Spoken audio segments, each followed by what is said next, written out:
श्री कृष्ण कहते हैं, ऐसा सच जरूर बोलो जो करवा लगे, लेकिन ऐसा झूठ कभी भी ना बोलो जो सच लगे। अपने जीवन में कभी भी ना किसी को आनंद में वचन दे, ना क्रोध में वचन दे, ना ही दुख में कभी निर्णय लें। गीता में लिखा है, यदि कोई आपको अच्छा लगता है तो अच्छा वो नहीं, अच्छे आप हैं, क्योंकि उसमें सच्चाई देखने वाली नजर आपके पास है। अपनी पीड़ा के लिए संसार को दोष मत दो, अपने मन को समझाओ। तुम्हारे मन का परिवर्तन ही तुम्हारे दुखों का अंत है। सोच और नीयत अच्छी रखिए, फिर आपके कष्ट प्रभु स्वयं दूर कर देंगे। लोग अपने शरीर को सुंदर बनाने में लगे रहते हैं, पर आत्मा की सुंदरता शरीर की सुंदरता से कहीं ज्यादा महत्वपूर्ण है। शरीर तो नश्वर है, मिट्टी ही तो है और मिट्टी में ही मिल जाता है, पर आत्मा अमर है, इसलिए आत्मा की सुंदरता पर ध्यान दो। बहुत विनम्रता चाहिए रिश्तों को निभाने के लिए।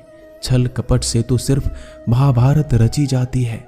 इंसान की सोच ही उसकी सबसे बड़ी पहचान है, वरना दुनिया में एक नाम के कई इंसान हैं। उस इंसान का मंजिल से भटकना तय है जिसकी संगत में नकारात्मक लोग रहते हैं। समय एक सा नहीं रहता है, आज दुख है तो कल सुख भी आएगा, और सुख के बाद दुख भी आना स्वाभाविक है। आपको पूरे धैर्य और श्री कृष्ण पर विश्वास के साथ अपना जीवन निर्वाह करना चाहिए। ये 5 चीजें अभी से छोड़ दीजिए। दूसरों को खुश करना, दूसरों से उम्मीद करना, अपने भूतकाल में जिंदगी जीना, अपने आप को किसी से कम आंकना और ज्यादा सोचना, तभी आप सबसे बेहतर जिंदगी जी पाएंगे।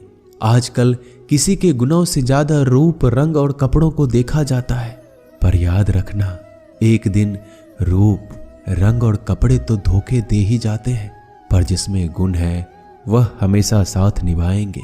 जो व्यक्ति किसी के चेहरे पर हंसी और जीवन में खुश लाने की क्षमता रखता है, ईश्वर उसके चेहरे पर कभी हंसी और जीवन में खुशी कम नहीं होने देते। जब धन कमाते हैं तो घर में चीजें आती हैं, लेकिन जब किसी का आशीर्वाद कमाते हैं तो धन के साथ खुशी, सेहत और प्यार भी आता है। धन से ही नहीं, मन से अमीर बने, क्योंकि मंदिरों में स्वर्ण कलश भले लगे हो, लेकिन नतमस्तक पत्थर की सीढ़ियों पर ही होना पड़ता है। भरोसा जीता जाता है, मांगा नहीं जाता। ये वो दौलत है जिसे पाया जाता है, कमाया नहीं जाता। अगर कोई मनुष्य हमारे साथ बुरा कर रहा है तो उसे करने दो, यह उसका कर्म है और समय उसके कर्म का फल उसे जरूर देगा। लेकिन हमें कभी भी किसी के साथ बुरा नहीं करना चाहिए, क्योंकि यही हमारा धर्म है। अगर आपकी समस्या एक जहाज की तरह बड़ी है तो भूले नहीं कि प्रभु की कृपा सागर जितनी विशाल है। अहंकार में धन, वैभव और वंश तीनों चले जाएंगे। विश्वास ना हो तो रावण, कौरव और कंस को देख लो। भोजन की कीमत भूख के समय होती है और भगवान की कीमत दुख के समय होती है। इसलिए अंधकार में छाया, बुढ़ापे में काया और अंतकाल में माया किसी का साथ नहीं देती। श्री कृष्ण कहते हैं, क्षमा दुनिया का बहुत ही कीमती शब्द है, लेकिन इस क्षमा का कब कैसे इस्तेमाल करना है ये बहुत ही आवश्यक है। पहला, अगर आपसे कोई अपराध हो जाए तो तुरंत क्षमा मांगना चाहिए। अगर आप क्षमा नहीं मांगेंगे तो इसमें आपकी ही हानि है, क्योंकि क्षमा ना मांगने से मन के अंदर अहंकार जागता है और अहंकार तो हमारी हानि ही करता है। दूसरा, अगर कोई अपराध करे तो आपसे क्षमा भी ना मांगे तो उसे क्षमा मत करिए, क्योंकि क्षमा अत्यंत अनमोल है और बिन मांगे किसी को क्षमा देना आवश्यक नहीं। तीसरा, यदि कोई आपके साथ अपराध करे, अनुचित करे और बाद में क्षमा मांगे तो उसे क्षमा कर दीजिए। इससे आपके भीतर की करुणा जागेगी, प्रेम जागेगा और यह आपके लिए शुभ ही है। चौथा, अगर आप कोई अपराध कर दो तो क्षमा अवश्य मांगना, इससे आपको लाभ ही होगा, क्योंकि सामने वाले व्यक्ति आपको क्षमा करे या ना करे, आपके अंदर का अहंकार गिरता है और आपका मन अधिक निर्मल हो जाता है। श्री कृष्ण कहते हैं, जिसके साथ बात करने से ही खुशी दुगनी और दुख आधा हो जाए वो ही अपना है, बाकी तो बस दुनिया है। दुनिया के ये 4 स्थान जो कभी भरते नहीं, समुद्र, इच्छा का घड़ा, शमशान और मनुष्य का मन। कभी भी किसी भी रिश्ते का गलत इस्तेमाल मत करना, क्योंकि रिश्ते तो बहुत मिल जाएंगे पर जिंदगी में अच्छे लोग बार बार नहीं आएंगे। बिना कुंडली मिलाए आजीवन चलने वाला एक अद्भुत संबंध केवल मित्रता है।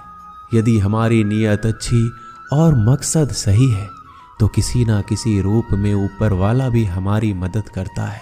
जब हम प्रार्थना करते हैं तो ईश्वर हमारे कहने से ज़्यादा सुनता है। जितना हम पूछते हैं उससे ज़्यादा जवाब देता है। जितना हम कल्पना करते हैं उससे ज़्यादा अपने समय में और अपने तरीके से देता है। समय का चक्र बहुत तेज चलता है, इसलिए ना तो बल का अहंकार करें ना ही अपने धन का। जीवन में वाणी को संयम ही रखना अनिवार्य है, क्योंकि वाणी से दिए हुए घाव कभी भरे नहीं जा सकते। जीवन में कभी मौका मिले तो किसी के लिए सारथी बनना, स्वार्थी नहीं। जैसे पानी को अगर दूध में मिलाया जाए तो वह दूध की तरह हो जाता है, यदि वही पानी अगर कीचड़ में मिलाया जाए तो कीचड़ बन जाएगा। ठीक ऐसा ही मनुष्य के जीवन में भी होता है। यदि एक गुणहीन व्यक्ति गुणवानों के संगत में बैठे तो उसे भी गुणवान समझ लिया जाता है और सम्मान का पात्र समझा जाता है। यदि एक गुणवान व्यक्ति गुणहीन व्यक्ति की संगत में बैठता है तो उसे तिरस्कार मिलता है। इसलिए अपने जीवन में संगति सोच समझकर सावधानी से बनाएं। जो मेहनत करने के बाद भी सपने पूरे नहीं होते तो रास्ते बदलिए, सिद्धांत नहीं, क्योंकि पेड़ भी हमेशा पत्ते बदलता है, जड़ नहीं।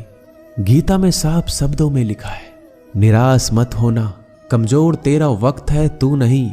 जीवन में कितना भी बुरा समय आए लेकिन हमेशा परिवार के साथ रहे, क्योंकि सुख आएगा तो बढ़ेगा और दुख आएगा तो बटेगा।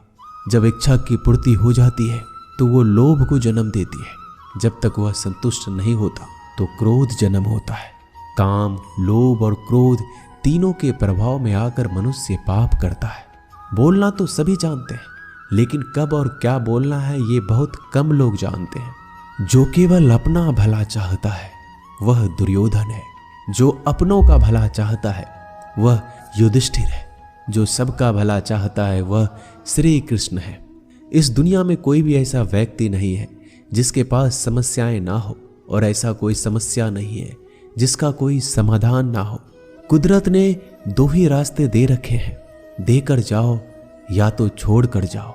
अपने साथ ले जाने की कोई व्यवस्था नहीं है, लेकिन फिर भी मनुष्य समझता ही नहीं है। याद रखना, भगवान से कभी उम्मीद छोड़ना नहीं और दुनिया वालों से कभी उम्मीद रखना नहीं। उस प्रेम पर विश्वास मत करो जिसमें भगवान श्री कृष्ण भी हार गए। उस मित्रता पर गर्व करो जिसमें गरीब सुदामा भी जीत गए। परमात्मा सभी को एक ही मिट्टी से बनाता है, बस फर्क इतना है, कोई बाहर से खूबसूरत होता है तो कोई भीतर से। समझ ज्ञान से अधिक गहरी है। आप बहुत से लोगों को जानते होंगे, लेकिन कुछ ही आपको समझते हैं। प्यार दुनिया की सबसे खूबसूरत चीज है,